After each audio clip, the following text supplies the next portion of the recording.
எல்லாருக்கும் வணக்கம் மக்களே, எல்லாருக்கும் வணக்கம். என்னாச்சுன்னு பாத்தீங்கன்னா ஒரு சின்ன சோகமான விஷயம். நேற்று மாப்பிள்ளைக்கு ஆக்சிடென்ட் ஆகி போச்சு. பாத்தீங்கன்னா என்ன ஆச்சுன்னு கேளுங்க. வந்து நேற்று ஃபங்க்ஷன் போறோம்னு சொல்லி அவசர அவசரமா வந்து பைக்கு கேட்டேன். சரின்னு பைக் சாவி கொடுத்தேன். ஃபங்க்ஷன் போறேன் வேட்டியில் இருந்தேன். ஏன்னா ஃபங்க்ஷன் போறேன் பேண்ட்டை போட்டு போக முடியாதா, எதுக்கு வேட்டி கட்டி போனான்னு கேட்டேன். இல்ல இதான் கொஞ்சம் காத்தோட்டமா இருக்கும் அப்படின்னா. ஏழை வேட்டியை கட்டி போதாரா ஃபங்க்ஷன் போறேன் அப்படின்னு சொல்லி இழுத்தோன்னே இல்ல இழுக்காத சட்டி போடல அப்படின்னா. சட்டியை போறாடே அப்படின்னு சொல்லிட்டு அனுப்பிவிட்டேன். சந்தோஷமா தான் சிரிச்சு தான் பேசணும். போயிட்டு அது என்னது பைபாஸ் ரோட்ல வந்து விழுந்து கிடைக்கான்னு சொல்லி நண்பர் போன் அடிச்சு இந்த மாதிரி மாப்பிள்ளை வந்து பைபாஸ் ரோட்ல கிடைக்கும் ஆக்சிடென்ட் ஆகி போச்சுன்னு சொல்லி போன் அடிக்கவும் எனக்கு பதட்டமாயிருச்சு. பதட்டமா பேசும் எனக்கு பதட்டமாயி போச்சு. என்ன ஆச்சுன்னு கேக்குறேன்.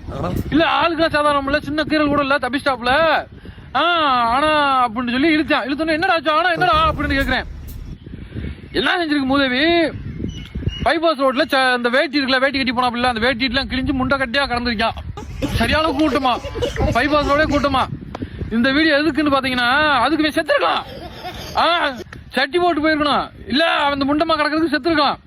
சட்டி போடுங்க, 80 தடவை சொன்னாலும் கேட்கறது கிடையாது. சட்டியை போடு, இனிமே நீட்டாரு, 1க்கு 4 சட்டி போடு. எல்லாருக்கும் சொல்லலாம், நான் பொதுவா சட்டி போடாத உங்களுக்கு சொல்றேன். போடு சட்டியை போடு. எத்தனை தடவை சொல்றது வணக்கம். இந்தா இங்க பாருங்க, சட்டி போடாம இந்த ஒண்ணு நானும் சட்டி போடல.